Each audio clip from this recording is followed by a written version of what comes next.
प्यारे बच्चों नमस्कार। स्वागत है आप सभी का आपके अपने चैनल गोल्डन पाठशाला में। दोस्तों, national means community scholarship exam के लिए आज हम लोग विज्ञान का मॉडल पेपर हल करेंगे। प्यारे बच्चों, ये मॉडल पेपर तैयार किया गया है डाइट आगरा के द्वारा। इससे पहले हमने डाइट आगरा द्वारा एक मॉडल पेपर आप सभी को दिया है, जिसमें हमने विज्ञान, सामाजिक विज्ञान और गणित के प्रश्नों को हल करा दिया है। अगर आपने नहीं देखा है तो मॉडल पेपर की प्लेलिस्ट में आप सभी को मिल जाएगा। आप लोग लिंक डिस्क्रिप्शन में दिया गया है, जाकर देख सकते हैं। तो आज के इस वीडियो में काफ़ी इंपॉर्टेंट प्रश्न रहने वाले हैं। वीडियो को लास्ट तक जरूर देखिएगा। साथ ही चैनल पर नए हों तो चैनल को सब्सक्राइब कर लीजिए, अपने दोस्तों के साथ वीडियो को शेयर कर दीजिए। आइए शुरू करते हैं वीडियो को। सबसे पहले 91 नंबर क्वेश्चन आपकी स्क्रीन पर दिया गया है। आप सभी लोगों के लिए क्वेश्चन है, आप लोग कमेंट सेक्शन में आंसर इसका ज़रूर करिएगा। इसरो का मुख्यालय कहाँ है? मुंबई, चेन्नई, बेंगलुरु या फिर नई दिल्ली? तो बच्चों, इसरो का मुख्यालय है बेंगलुरु में। इसका थर्ड ऑप्शन सही जवाब हो जाएगा। इसके अलावा इससे संबंधित एक और प्रश्न आप याद कर सकते हैं। इसरो की स्थापना कब हुई थी? तो इसरो की स्थापना बच्चों 1969 ईस्वी में हुई थी। ये डेट आप लोग लिख लीजिएगा, इसके आगे इंपॉर्टेंट चीज़ है। क्वेश्चन नंबर 92 है, रिक्टर स्केल किसको नापता है? समय, दूरी, भूकंप या चाल? तो रिक्टर स्केल के द्वारा जो है भूकंप की तीव्रता मापी जाती है। और कौन से यंत्र से मापी जाती है? तो ध्यान रखेंगे, सिस्मोग्राफ। सिस्मोग्राफ से भूकंप की तीव्रता मापी जाती है। अगर पैमाने की बात करेगा तो रिक्टर स्केल पर मापा जाता है। क्वेश्चन नंबर है 93, एक हार्स पावर में कितना वाट होता है? 1000 वाट, 750 वाट, 746 वाट या 748 वाट? तो सही जवाब बच्चों हो जाएगा 746 वाट होते हैं एक हार्स पावर में। 1 HP बराबर 746 वाट। ध्यान रखेंगे इसको।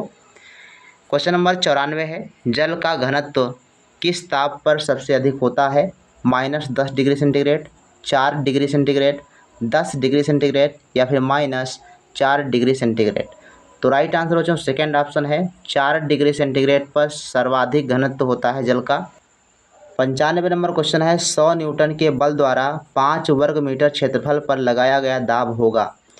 तो दाब का फार्मूला आप सभी को हमने बताया था। P बराबर होता है बच्चों F/A, जहाँ F होता है बल, A होता है क्षेत्रफल। तो F यहाँ पर 100 न्यूटन दिया गया है, बल कितना है 100 न्यूटन, क्षेत्रफल आपका 5 वर्ग मीटर दिया गया है। तो इसके आगे इसका मान डाल दीजिए। F का मान है 100 और A का मान है 5। तो अब इसको काट देंगे तो हो जाएगा 5 एकम 5 और 20 पंचे 100, तो 20 आ जाएगा। यानी P बराबर हो जाएगा 20 और 20 ये क्या होगा? तो न्यूटन प्रति मीटर स्क्वायर हो जाएगा। राइट आंसर आपका थर्ड ऑप्शन बच्चों हो जाएगा। तो बच्चों, यदि आप हमारे रेगुलर वीडियो देखते हैं तो आप लोग इस मॉडल पेपर में आए हुए 35 प्रश्नों में से कम 25 प्रश्न आप ज़रूर हल कर लेंगे, क्योंकि हमने विज्ञान की अभी 10-12 क्लासेस दी हैं और उनमें से सभी प्रश्न आपको यदि आते हैं तो इसमें से गारंटी है 25 प्रश्न आप कर लेंगे, क्योंकि इतने इम्पोर्टेंट क्वेश्चन हम लेकर आते हैं आप सभी के लिए। तो आप सभी से यही रिक्वेस्ट है कि आप डेली वीडियो देखा करें और वीडियो को अपने दोस्तों के साथ ज़रूर शेयर कर दिया करें, ताकि सभी को इसका लाभ हो सके। क्वेश्चन नंबर बच्चों 96 दिया गया है, बल्ब का तंतु किस धातु का बना होता है? क्रोमियम, चांदी, टंगस्टन, निकेल? तो बच्चों, टंगस्टन का होता है बल्ब का तंतु। ये जो 100 वाट का बल्ब आता है उसमें जो तंतु लगा होता है वो टंगस्टन का होता है। आप लोग एलईडी देखते होंगे तो एलईडी में तंतु नहीं होता है। जो 100 वाट का बल्ब होता है स्प्रिंग वाला, अंदर जलती हुई आपको दिखाई देती है, वो होती है टंगस्टन की। क्वेश्चन नंबर 97 बच्चों है, ध्वनि संचरित नहीं हो सकती है किसमें? गैस में, द्रव में, निर्वात में या ठोस में? तो बच्चों, ध्वनि जो होती है वो निर्वात में संचरित नहीं हो सकती। थर्ड ऑप्शन आपका सही जवाब हो जाएगा। और ध्वनि का संचरण सबसे अधिक होता है बच्चों ठोस में, ध्यान रखेंगे, और उसके बाद द्रव में, और उससे कम जो है आपकी गैस में। सबसे कम ध्वनि का संचरण होता है गैस में और सबसे तेज या सबसे अधिक होता है ठोस में। इसको आप ध्यान रखेंगे। क्वेश्चन नंबर 98 है, श्वेत प्रकाश का कांच के प्रिज्म से गुजरने के पश्चात 7 रंगों में विभक्त हो जाने की घटना क्या कहलाती है? अपवर्तन, परावर्तन, विक्षेपण या निवर्तन? तो राइट आंसर बच्चों है विक्षेपण कहलाती है। श्वेत प्रकाश का अपने 7 रंगों में विभक्त होने की घटना विक्षेपण कहलाती है। क्वेश्चन नंबर 99 दिया गया है, चुंबकीय फ्लक्स का मात्रक है जूल, वेबर, न्यूटन, इनमें से कोई नहीं। तो बच्चों जूल जो होता है कार्य और ऊर्जा की इकाई होती है। वेबर जो है आपका सही आंसर है, सेकंड ऑप्शन। चुंबकीय फ्लक्स का मात्रक वेबर है, क्वेश्चन पूछा जा चुका है। न्यूटन जो है बच्चों ये आपका होता है बल का मात्रक। क्वेश्चन नंबर 100 की बात करेंगे, फिटकरी का रासायनिक सूत्र कौन सा है। वेरी वेरी इंपॉर्टेंट क्वेश्चन है और कल के वीडियो में हमने इसको समझाया हुआ था। फिटकरी का रासायनिक सूत्र बच्चों पहला ऑप्शन आपका सही हो जाएगा, याद कर लीजिए इसको, K2SO4 Al2SO4 का whole thrice into 24H2O। Question number 101 दिया गया है, कथन दिए गए हैं इसमें दो, पहला कथन और दूसरा कथन। अब इन कथनों के आधार पर ऑप्शन दिए गए हैं, आपको बताना है। किसी पदार्थ के विलयन से शुद्ध क्रिस्टल प्राप्त करने की प्रक्रिया क्रिस्टलीकरण कहलाती है, ये बिल्कुल सही कथन है।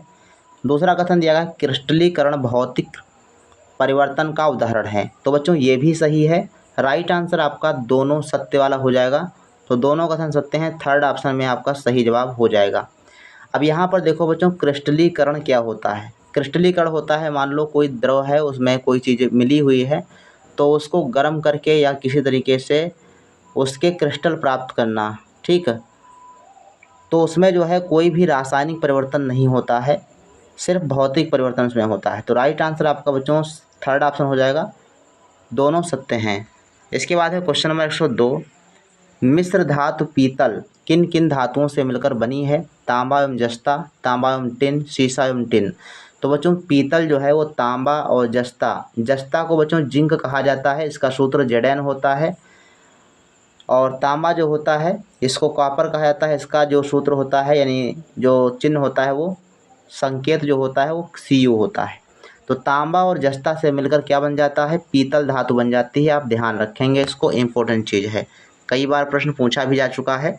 103 नंबर प्रश्न है, खिड़कियों का शीशा होता है कठोर कांच, फोटोक्रोमिक कांच, मृदु कांच या फ्लिंट कांच।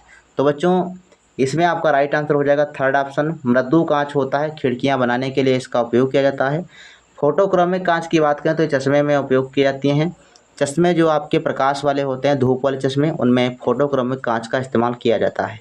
तो क्वेश्चन आपसे पूछा जाता है कि चश्मे बनाने में कौन सा कांच प्रयुक्त होता है, तो फोटोक्रोमिक कांच प्रयोग होता है। क्वेश्चन नंबर 104 है, पेंसिल लीड किससे बनी होती है। आप जब पेंसिल छीलते हो तो उसमें जो नोक निकलती है वो काली काली कलर की होती है, किस चीज़ की बनी होती है, तो ग्रेफाइट की बनी होती है। बच्चों ध्यान रखेंगे, फर्स्ट ऑप्शन सही जवाब हो जाएगा। क्वेश्चन नंबर 105 है, हरित ग्रह प्रभाव क्या होता है। वातावरण में O3 की उपस्थिति के कारण होता है, या फिर अवरक्त विकिरण के कारण होता है, वातावरण में जलवाष्प के कारण होता है, या वातावरण में CO2 की उपस्थिति के कारण होता है। तो हरित ग्रह प्रभाव, जिसे ग्रीन हाउस प्रभाव भी कहते हैं, वो बच्चों होता है वातावरण में CO2 की उपस्थिति के कारण। क्योंकि वातावरण में जब CO2 गैस उपस्थित होती है तो ये प्रकाश की जो किरणें होती हैं वो जब पृथ्वी पर आती हैं तो उनको आने तो देती हैं लेकिन वापस जाने से रोकती हैं, और यही कारण है कि हमारा जो वायुमंडल होता है वो गर्म हो जाता है, और इसी को हम कहते हैं हरित ग्रह प्रभाव। तो इसका जो राइट आंसर फोर्थ ऑप्शन हो जाएगा। 106 नंबर प्रश्न दिया गया, फलों का विकास होता है परांकुर से, मूलांकुर से, अंडाशय से, या इनमें से कोई नहीं। तो बच्चों फलों का जो विकास होता है वो अंडाशय से होता है, ध्यान रखेंगे। और जो बीज का निर्माण होता है वो बीजांड से होता है। अगर आप पुष्प के भाग पढ़े होंगे तो पुष्प के भाग में अंडाशय और बीजांड ये सभी आपको देखने को मिलते हैं। और जड़ों की बात करें तो जड़ों में मूलांकुर होते हैं। तो फल का विकास अंडाशय से और बीज का विकास बीजांड से होता है, ध्यान रखेंगे। 107 नंबर क्वेश्चन है, पत्तियों में हरा रंग किसके कारण होता है। आप सभी को पता है क्लोरोफिल के कारण होता है, जिसको पर्णहरिम भी कहा जाता है। 108 नंबर क्वेश्चन है, किस ब्लड ग्रुप में कोई एंटीजन नहीं पाया जाता है। तो बच्चों ग्रुप O है जिसमें कोई एंटीजन नहीं पाया जाता है। 109 नंबर प्रश्न है, दोहरा निषेचन पाया जाता है सभी जंतुओं में, सभी पादपों में, आवृतबीजी पौधों में, या जलीय पौधों में। तो दोहरा निषेचन तो होता है थर्ड ऑप्शन, आवृतजीवी पौधों में। क्वेश्चन नंबर 110 है, कुनैन की छाल से किस बीमारी के इलाज के लिए दवा बनाई जाती है। 2023 में आया हुआ प्रश्न बच्चों है, मलेरिया की दवा बनाई जाती है कुनैन की छाल से, third option is the right answer. 111 number question है, निम्न में से किस शैवाल का उपयोग उर्वरक के रूप में किया जाता है?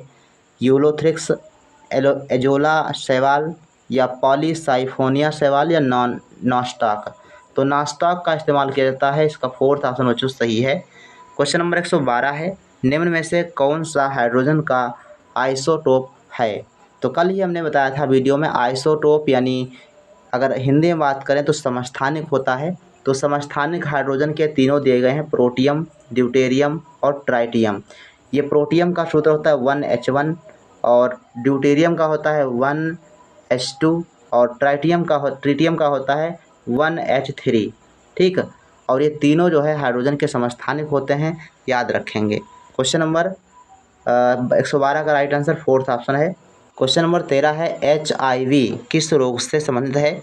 तो ये बच्चों संबंधित है एड्स से, यानी एड्स रोग का जो है ये विषाणु होता है, वायरस होता है HIV, ध्यान रखेंगे इसको। 114 नंबर प्रश्न है, रुधिर का थक्का जमने में सहायक होता है vitamin A, vitamin B, vitamin C या विटामिन K? तो विटामिन जो K होता है वो रुधिर का थक्का जमने में सहायता करता है। इसके अलावा आप ध्यान रखेंगे जो प्लेटलेट्स होते हैं वो भी रक्त का थक्का जमाने में बहुत सहायता करते हैं। विटामिन A से क्या होता है? रतौंधी नामक रोग हो जाता है अगर कमी हो गई तो। विटामिन B की कमी से बेरी रोग होता है। विटामिन C की कमी से स्कर्वी रोग होता है। विटामिन D की कमी से रिकेट्स होता है। तो इन सभी जो है विटामिन से संबंधित रोगों को याद करना है। ये क्वेश्चन आपसे पूछा जा सकता है। 15 नंबर क्वेश्चन है, निम्नलिखित में से किन पौधों में पत्तियां कांटों में रूपांतरित हो जाती हैं?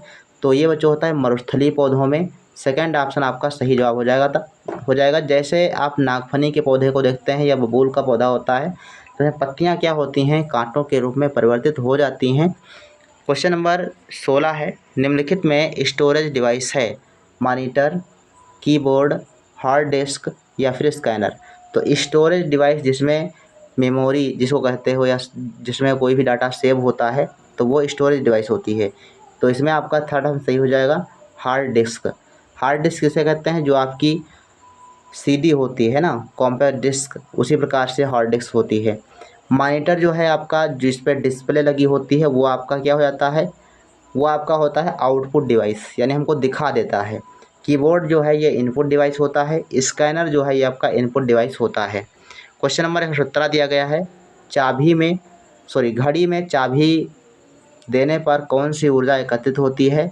तो घड़ी में चाबी भरने से स्थितिज जो ऊर्जा जो है उसमें भर जाती है और यही कारण है कि वो ऊर्जा धीरे धीरे खर्च होती रहती है और अपनी घड़ी चलती रहती है। इसके अलावा जो भी खिलौने होते हैं कुक वाले, तो उसमें या चाबी वाले जो खिलौने होते हैं उसमें जब हम चाबी भर देते हैं तो जो ऊर्जा होती है वो स्थितिज ऊर्जा के रूप में एकत्रित हो जाती है और जैसे ही हम छोड़ते हैं तो वो चलना स्टार्ट कर देता है। तो स्थितिज ऊर्जा गतिज ऊर्जा में बदल जाती है। तो ऐसे आप इसको याद रखेंगे। क्वेश्चन नंबर 118 है, किस यंत्र का प्रयोग वायुमंडलीय दबाव मापने के लिए किया जाता है? तो बच्चों बैरोमीटर का इस्तेमाल करते हैं। फर्स्ट ऑप्शन आपका सही जवाब हो जाएगा। 119 नंबर प्रश्न है, निम्न में से कौन सी गैस रक्त में O2 ले जाने की क्षमता को घटाती है? तो ये बच्चों सबसे खतरनाक गैस होती है CO यानी कार्बन मोनोऑक्साइड गैस। ये जो है रक्त में O2 ले जाने की क्षमता को घटाती है। 120 नंबर प्रश्न है, जल की स्थायी कठोरता किसके कारण होती है? कैल्शियम बाइकार्बोनेट, मैग्नीशियम बाइकार्बोनेट या कैल्शियम या मैग्नीशियम के सल्फेट और क्लोराइड के कारण, या इनमें से कोई नहीं? तो इस जल की स्थायी कठोरता बच्चों होती है थर्ड ऑप्शन की वजह से, कैल्शियम मैग्नीशियम के सल्फेट और क्लोराइड की वजह से स्थायी कठोरता आती है। क्वेश्चन नंबर है 121, पल्मोनरी सिरा खुलती है? तो ये बच्चों खुलती है बाएं अलिंद में। तो इसका बच्चों राइट आंसर हो जाएगा थर्ड ऑप्शन, बाएं अलिंद में जो है पल्मोनरी सिरा खुलती है। क्वेश्चन नंबर 122 है, कौन सी रेडियोधर्मी कैंसर की जांच में उपयोगी है? कोबाल्ट 60, U235 या जिंक 63? तो कोबाल्ट 60 का इस्तेमाल किया जाता है रेडियोधर्मी कैंसर की जांच करने के लिए। क्वेश्चन नंबर 123 है, एक इलेक्ट्रॉन का द्रव्यमान हाइड्रोजन परमाणु के द्रव्यमान का लगभग भाग होता है। लगभग कितना भाग होता है? कल के वीडियो में समझाया गया क्वेश्चन था। राइट आंसर बच्चों है 1/1837। First option is the right answer. Question number 124 है, कोई साइकिल सवार 40 किलोमीटर प्रति घंटे की रफ्तार से दूरी को 2 घंटे में तय करता है तो उसकी दूरी मीटर में क्या होगी। यहाँ पर पूछ रहा है कि मीटर में कितनी होगी और यहाँ पर चाल दी गई है 40 किलोमीटर प्रति घंटा और समय दिया गया है 2 घंटा। तो आपको दूरी ज्ञात करनी है मीटर में। तो सबसे पहले देखो 40 किलोमीटर प्रति घंटा चाल दी गई है तो आप सूत्र लगा दीजिए, समय बराबर दूरी बटे चाल। तो समय बराबर जो है होता है दूरी बटे चाल। तो यहाँ पर अगर हम मान डाल दें तो समय दिया गया है 2 घंटे और दूरी आपकी याद करनी है तो दूरी को दूरी लिख देते हैं। और चाल की बात करें तो चाल आपकी दी गई है 40।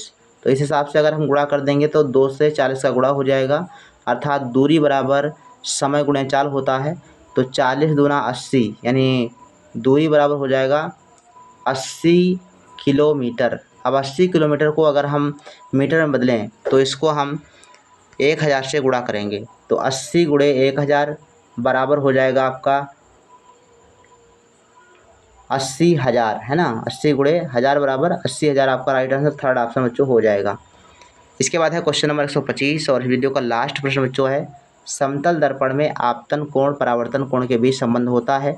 तो समतल दर्पण में आपतन कोण परावर्तन कोण के बराबर होता है, ध्यान रखेंगे। थर्ड ऑप्शन आपका सही जवाब हो जाएगा। तो ये बच्चों रहे आपके 35 प्रश्न जो विज्ञान से संबंधित थे।